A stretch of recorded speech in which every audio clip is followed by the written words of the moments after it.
সন্ধ্যে 7টা বাজে, ওঠ রে ওঠ, টাটা খেয়ে একটু পড়তে বস। পড়াশোনা তো করবি না, তোকে বলছি, তোকে চোখ মিমি করে দেখছিস যে খাই দাই আর বগল বাজাই, তোর জীবনে এটা নাড়াচ্ছে, তোকে কিছুই হচ্ছে না। উঠে পড়, পড়তে বসতে হবে রে, বিস্কুট জলটা খেয়ে নে। পড়াশোনা তো তোর দ্বারা হবে না দেখতে পাচ্ছি, তুইও ঠিক আমার মতনই হবি, ল্যাটখোর। বলে যেমন বাপ তার তেমন মেয়ে হয়, এক্ষেত্রে যেমন মা তার তেমন মেয়ে তৈরি হচ্ছে। তুই তো আমার মুখ উজ্জ্বল করে দিবি একদম, আর তোর কপাল ঝরঝরে হয়ে যাবে।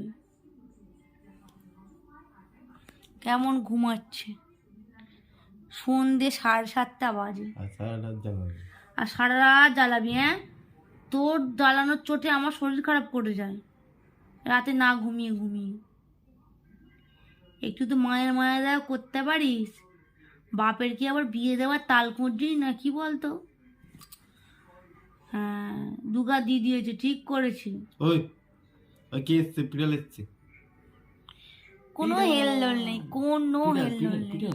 তোমার কানে যাচ্ছে? তুমি এখন কেন সন্ধ্যেবেলা ঘুমাচ্ছ চা বিস্কুট খেয়ে?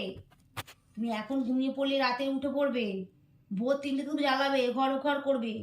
আমার ঘুমের তো 12টা বেজে যায়, তার দায় কে নেবে? তুমি সকালবেলা উঠে চা বিস্কুট খেয়ে আবার ঘুমিয়ে পড়ো। আমার তো তা নয়, আমার সকালে উঠে চা বিস্কুট অফিস যেতে হয়। আমি যদি সেখানে গিয়ে ঘুমাই, আমার তো তারা বার করে দেবে। তখন তোমার কি হবে? তখন তোমার মাংস ভাত বল 2 দিন ছাড়া কোথেকে পাবে? আমার যে কামড়াচ্ছ, তুমি কথা গ্রাহ্য করছো না। হ্যাঁ, তুমি কিচ্ছু শিখছো না, কেন এমন করছো?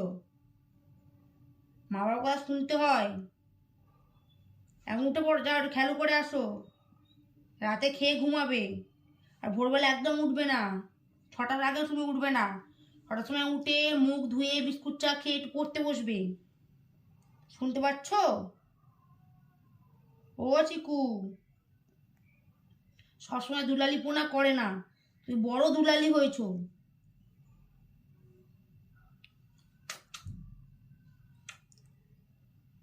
দুটো হাম্পি খেয়ে নেবো। ও বাবা গো, বন্ধ করে দেবো না, আবার হচ্ছে একটু